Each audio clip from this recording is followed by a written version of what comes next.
और मुझे बताया गया कि आप लोग 12 बजे से यहां आए हैं।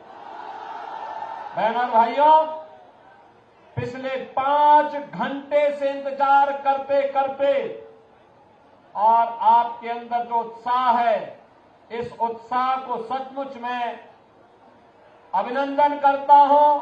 इसके लिए मैं आपका हृदय से आभार व्यक्त करता हूं और इसके लिए मैं राधा मोहन बाबू को कहूंगा कि चुनाव के बाद इन लोगों को अयोध्या धाम का दर्शन जरूर कराना। मैं इनका स्वागत करूंगा। बहनों और भाइयों, बिहार की धरती तो हमारे लिए माता जानकी के मायके के नाते ननिहाल जैसा है और इसीलिए उत्तर प्रदेश और बिहार उसी भाव के साथ, एक आत्मीय संबंधों के साथ हजारों वर्षों के से जुड़ा हुआ है। मुझे जब भी बिहार आना होता है मुझे बहुत अच्छा लगता है, आत्मा अभिभूत होती है और आपके उत्साह को देख करके मुझे और भी आनंद की अनुभूति होती है।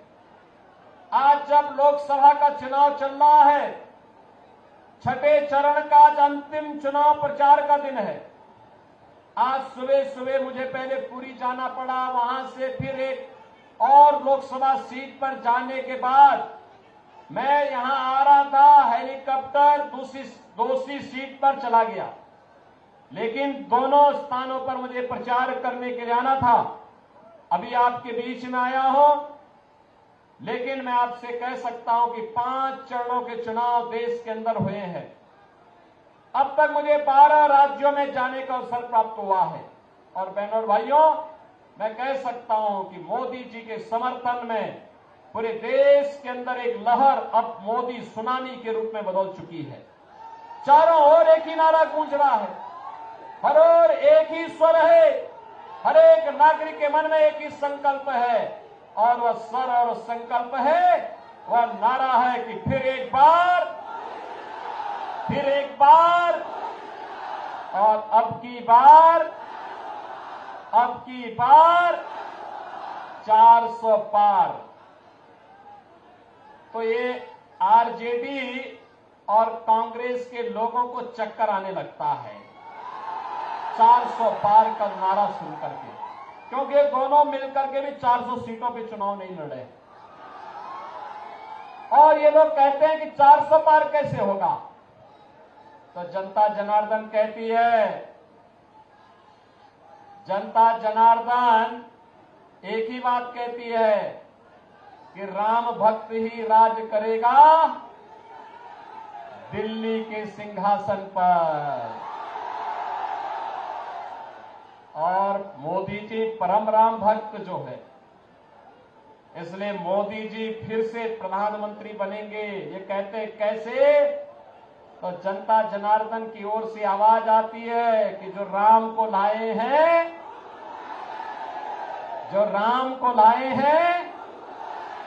बहनों और भाइयों, मुझे एक बात बताइए, क्या ये कांग्रेस और आरजेडी के लोग अयोध्या धाम में मंदिर का निर्माण करा पाते क्या? अरे तो राम विरोधी हैं और ये लोग राम विरोधी भी हैं।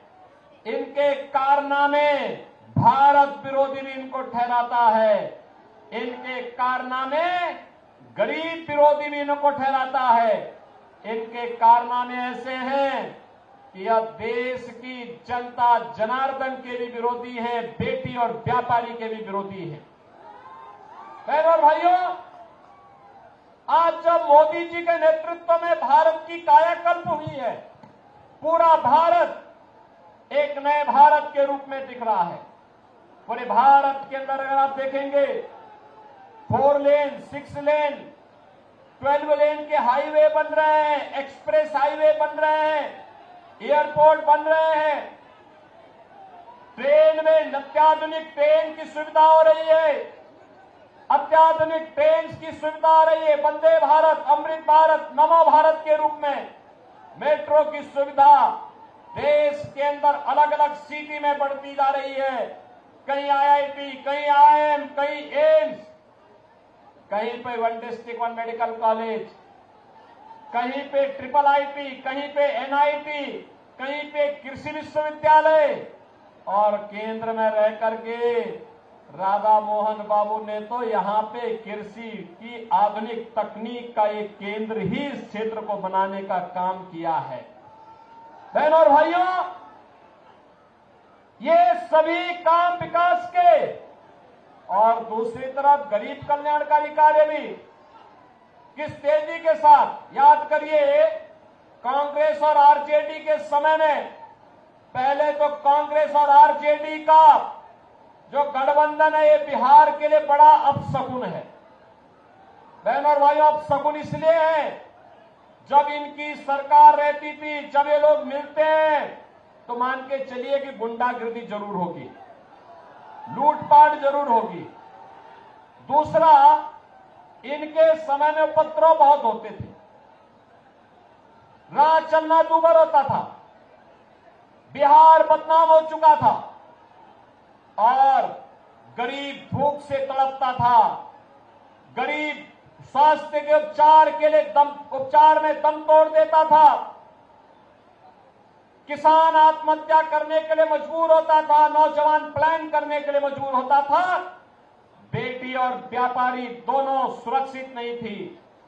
लेकिन आज बिहार के अंदर जेडीयू और बीजेपी की सरकार और केंद्र में मोदी जी के नेतृत्व की एनडीए सरकार आने के बाद आज आप देख रहे होंगे, मोदी जी 80 करोड़ लोगों को फ्री में राशन की सुविधा का लाभ दे रहे हैं।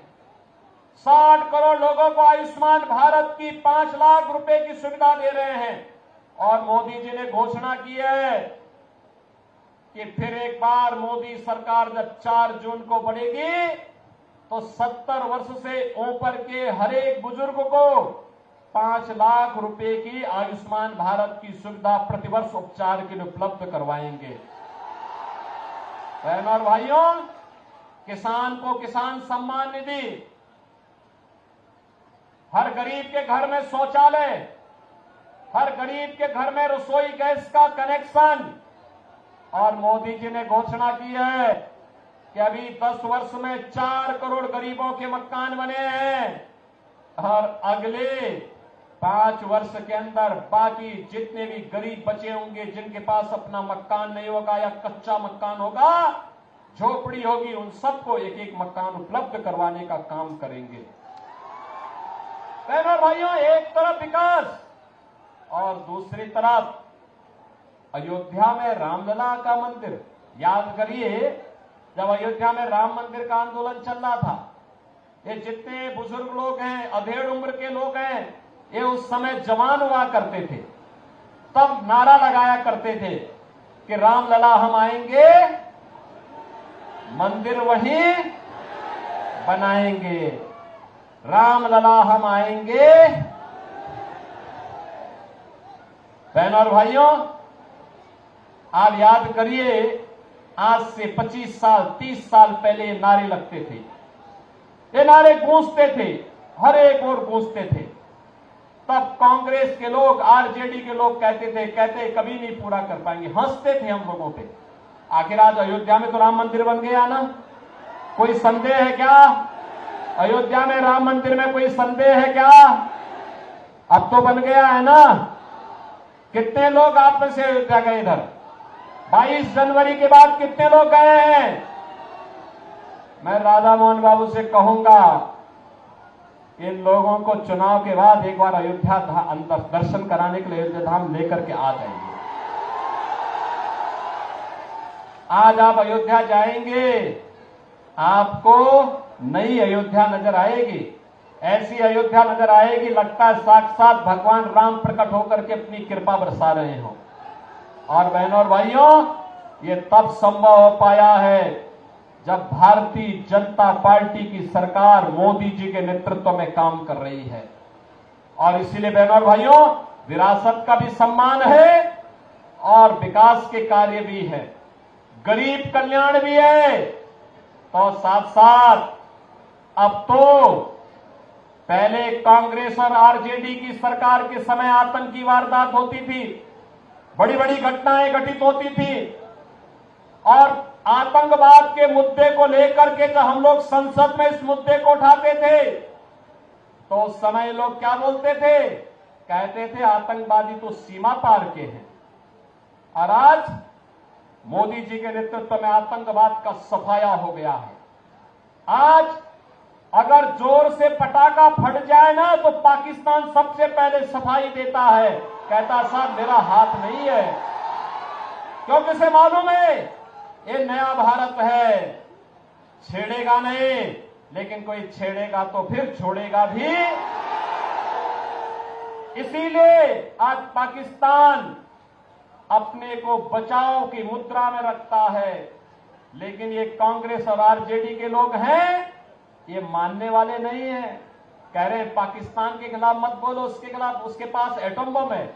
हमने कहा पाकिस्तान से बड़ा एटम बम हमारे पास है, चिंता मत करो। अरे कंगाल पाकिस्तान क्या भारत को धमकी देगा? भारत 80 करोड़ लोगों को फ्री में राशन दे रहा है और पाकिस्तान में कुल 23 करोड़ की आबादी भूखों मर रही है। और मैं तो कहूंगा जो पाकिस्तान का राग अलापते हैं वे कृपया पाकिस्तान चले जाएं, भारत पे बोझा मत बने। जाएं वहां पे, भीख मांगना पड़ेगा, कोई भीख भी नहीं देगा वहां पे। बहनों और भाइयों, मैं आज आपके पास केवल 2 मुद्दों पर चर्चा करने के लिए आया हूं। एक और मोदी जी के नेतृत्व में आत्मनिर्भर और विकसित भारत की बात हो रही है, और दूसरी तरफ कांग्रेस और आरजेडी की जो सरकार, जो लोग गठबंधन के लोग, इनका जो गठबंधन है, इंडी गठबंधन, इनके लोग सरकार बनाने के लिए भी जनता के बीच में अपने मैनिफेस्टो को लेकर के आए हैं। अगर आप उनके मैनिफेस्टो को देखेंगे आपको लगेगा कि मैनिफेस्टो मुस्लिम लीग की खालिस्तानी लगती है। लगता ही नहीं कि कांग्रेस जैसे देश के सबसे पुराने राजनीतिक दल का यह मैनिफेस्टो होगा। बहनों और भाइयों, वे क्या कहते हैं? लालू जी ने तो कह ही दिया। क्या कह दिया? उन्होंने कहा बहनों और भाइयों कि ओबीसी का सभी आरक्षण मुसलमानों को दे देंगे। क्या आप इसको स्वीकार करेंगे? क्या इसको स्वीकार करेंगे क्या?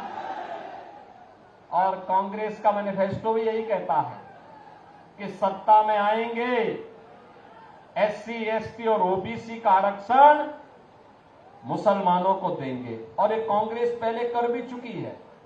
याद करिए, राधा मोहन बाबू तो सांसद थे उस समय केंद्र में, मैं भी सांसद था, और यूपीए की सरकार थी।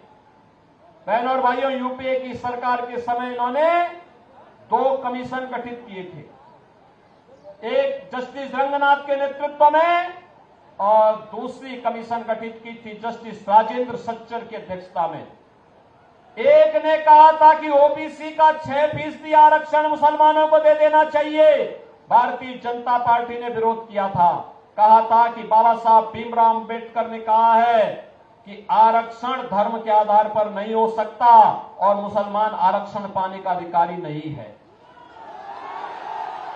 और सच्चर कमेटी ने कहा था कि मुसलमानों की कुछ जातियों को अनुसूचित जाति में शामिल कर देंगे तो उसको भी आरक्षण मिल जाएगा। भारतीय जनता पार्टी ने विरोध किया था, कहा था कि ये प्रस्ताव ही दलित विरोधी है। बहनों और भाइयों, आज मैं आया हूं आपसे कहने के लिए, एक तरफ आपके आरक्षण पर सेंध लगाने की तैयारी आरजेडी और कांग्रेस कर चुकी है, लेकिन भारतीय जनता पार्टी इनके मंसूबों को पूरा नहीं होने देगी। और दूसरी तरफ इनका जो मैनिफेस्टो है वह कुछ अन्य खतरनाक बातें करता है। खतरनाक बात एक, ये कहते हैं हम विरासत टैक्स लगाएंगे। विरासत टैक्स का मतलब आप जानते हैं बहनों भाइयों? विरासत टैक्स का मतलब आपके पूर्वजों ने, आपके बाप दादों ने जो संपत्ति अर्जित की होगी, खेत लिया होगा, मकान लिया होगा, मकान बनाया होगा, बैंक में कुछ पैसा जमा किया होगा, कुछ जेवर लिया होगा, इसका ये लोग सर्वे करवाएंगे। और कांग्रेस और आरजेडी के लोग सर्वे करा करके फिर इसमें से आधा ले लेंगे। आप बताओ, आपके खून पसीना आपके बाप दादों का, आपके पूर्वजों का, और क्या आप इनमें इनको लूट मचाने की छूट देंगे क्या? और किस रूप में खतरनाक मनसा है? अगर आपके 2 कमरे का घर है, एक कमरा आपके लिए रखेंगे, दूसरे को कहेंगे भाई तो खाली करना पड़ेगा वरासत टैक्स के नाम पर, और वरासत टैक्स के नाम पर उसको खाली करवा करके किसी पाकिस्तानी, किसी बांग्लादेशी और किसी अफगानिस्तानी मुसलमान को दे देंगे। अरे क्या करने जा रहे हैं ये लोग? यानी वरासत टैक्स, ये औरंगजेब की आत्मा घुस गई है इनके अंदर, औरंगजेब की आत्मा। बहन और भाइयों, औरंगजेब मुगल काल का सबसे क्रूर बादशाह था। मुसलमान भी अपने पुत्र का नाम औरंगजेब नहीं रखता, क्योंकि औरंगजेब ने सबसे पहले अपने भाई की हत्या की, फिर अपने बाप को कैद करके एक एक बूंद पानी के लिए तरसाया था। अगर औरंगजेब की कारस्तानी देखनी है तो पटना की खुदाबख्त लाइब्रेरी में जाकर के पढ़िए।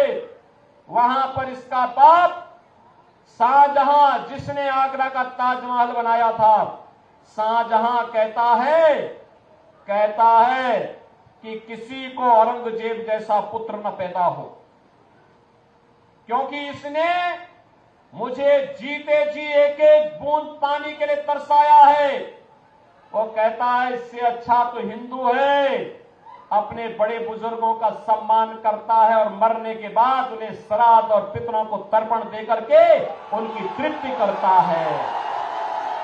बहन और भाइयों, औरंगजेब ने हिंदुओं पर एक टैक्स लगाया था, उसका नाम था जजिया कर। क्या नाम था? जजिया कर। और जजिया कर क्या था? हिंदू या तो जजिया कर दे और नहीं तो मुसलमान बने। और आज कांग्रेस भी वरासत टैक्स, ये जजिया कर ही है इनका। क्या आप ये जजिया कर कांग्रेस और आरजेडी का लगाने देंगे क्या? लगाने देंगे क्या? तीसरा, इनके द्वारा कहा जा रहा है कि हम आएंगे तो पर्सनल लॉ लागू करेंगे। पर्सनल लॉ का मतलब जानते हैं आप? पर्सनल लॉ का मतलब तालिबानी शासन को फिर से लाना। बेटी स्कूल नहीं जा पाएगी, महिलाएं बाजार नहीं जा पाएंगी, बुर्के से बाहर नहीं निकल पाएंगे। कहां ले जाना चाहती है कांग्रेस और आरजेडी? बिहार को और देश को। और चौथी खतरनाक बात ये कहते हैं, अल्पसंख्यकों को खान पान की स्वतंत्रता देंगे। खान पान की स्वतंत्रता का मतलब उनकी रुचि का खान पान। अरे जो बहुसंख्यक खाता है वो अल्पसंख्यक भी खाता है, कोई भेद तो है नहीं। एक मुद्दे पे भेद होता है, जब कोई मुसलमान गौ कसी करता है, गौ हत्या करता है, हिंदू उग्र होकर के सामने आ जाता है, कहता है जन्म जन्म का नाता है, गाय हमारी माता है, कहता है ना। और ये कहते हैं कि हम उनको अब गौ कसी करने की छूट देंगे। क्या आप देंगे क्या कांग्रेस को वोट? अरे राम जन्मभूमि का मंदिर बना के जो पुण्य अर्जित किया है, वह कांग्रेस और आरजेडी को वोट देकर के पाप में मत बदलना। बहनों और भाइयों, मैं यही कहने के लिए आज आपके पास आया हूं। इसीलिए मैं आज आपके पास आया हूं कहने के लिए, राधा मोहन बाबू जैसा सीधा सरल, राधा मोहन बाबू जैसा सीधा सरल लेकिन आपकी जनता के लिए समर्पित व्यक्ति जिस भाव के साथ कार्य कर रहा है, वैसा राजनेता मिलना अत्यंत दुर्लभ है, दुर्लभ। और इसलिए बहनों और भाइयों, जनता की अदालत में हम लोग आए हैं आपसे कहने के लिए, एक ही बात कहने के लिए आए हैं कि हमें राम विरोधियों को भी नहीं आने देना है, हमें जजिया कर लगाने वालों को भी नहीं आने देना है, हमें वीआईपी कल्चर वालों को भी नहीं टिकने देना है। समझ लेना। अब मुझे बताओ, रोज रोज तो सौदेबाजी करते हैं, सौदेबाजी करते हैं, रोज पलटी मारेंगे, सौदेबाजी करेंगे, क्या आप इनको आने देंगे क्या? और फिर गौ कसी को प्रोत्साहित करने वालों को क्या आप आने देंगे क्या? मैं तो आपसे यही कहने के लिए आया हूं कि राधा मोहन बाबू तो लंबे समय से सांसद के रूप में यहां की जनता जनार्दन की सेवा करते हैं। मैं देखता हूं, अगर दिल्ली रहेंगे, शाम को ट्रेन में बैठेंगे, सुबह फिर दिन भर यहां की जनता की सेवा करके फिर शाम को यहां से गोरखपुर या पटना जाकर के वहां से प्लेन से फिर दिल्ली अगले दिन संसद की बैठक में भाग लेके फिर वापस अपने क्षेत्र में आते हैं, दिन भर सेवा करते हैं। बहनों और भाइयों, ऐसा जनप्रतिनिधि मिलना बहुत दुर्लभ होता है और इसीलिए आपसे मैं यही अपील करने के लिए आया हूं, राधा मोहन बाबू को चुनाव जिता के भेजेंगे। 400 पार में ये सीट भी होनी चाहिए, होगी ना? 400 पार तभी होगा जब राधा मोहन बाबू भारी बहुमत से विजयी बनकर जाएंगे। रिकॉर्ड वोट से रिकॉर्ड बनना चाहिए। बनाएंगे रिकॉर्ड? बनाएंगे, बनाएंगे। लेकिन इसके लिए आपको एक काम करना होगा। करेंगे? मोदी जी का संदेशा है, कल एक दिन का समय आपके पास होगा। आप में से इस संदेशे को घर घर कौन कितने लोग पहुंचाएंगे? थोड़ा हाथ खड़ा करके मुझे बताओ। उधर हेलीपैड की तरफ भी काफी बड़ी संख्या में लोग खड़े हैं, इधर भी खड़े हैं, सड़क की तरफ भी खड़े हैं। कितने लोग थे? दोनों हाथ ला के मुझे आश्वस्त करो। दोनों हाथ ला करके, दोनों हाथ ला करके खड़ो, हाथ खड़े करके मुझे बताओ पहले कितने लोग हैं जो मेरे संकल्प को घर घर पहुंचाएगा? आप पहुंचाने के लिए तैयार हैं? तो संकल्प होगा कि कल आप में से हर व्यक्ति को 15 घरों में जनसंपर्क करने के लिए जाना है और कमल खिलाने के लिए उनसे अपील करनी है। बोलेंगे ना? क्या बोलेंगे? नौजवानों के भविष्य के लिए, किसानों की खुशहाली के लिए, बेटी और व्यापारी की सुरक्षा के लिए, आत्मनिर्भर भारत बनाने के लिए और विकसित भारत की संकल्पना को पूरा करने के लिए हमें कमल खिलाना है। सबको बोलेंगे? बोलेंगे? और जनता को संकल्प दिलाना है, जो राम को लाए हैं, बोलेंगे ना? और परसों उन सभी लोगों को मतदान कराना है। कराएंगे? कराएंगे? मैं मतदान का प्रतिशत देखूंगा मोतिहारी पे। सहमत है ना? सभी लोग सहमत हैं? तो फिर मेरे साथ बोलेंगे, भारत माता की, भारत माता की, भारत माता की जय श्री राम, जय जय श्री राम।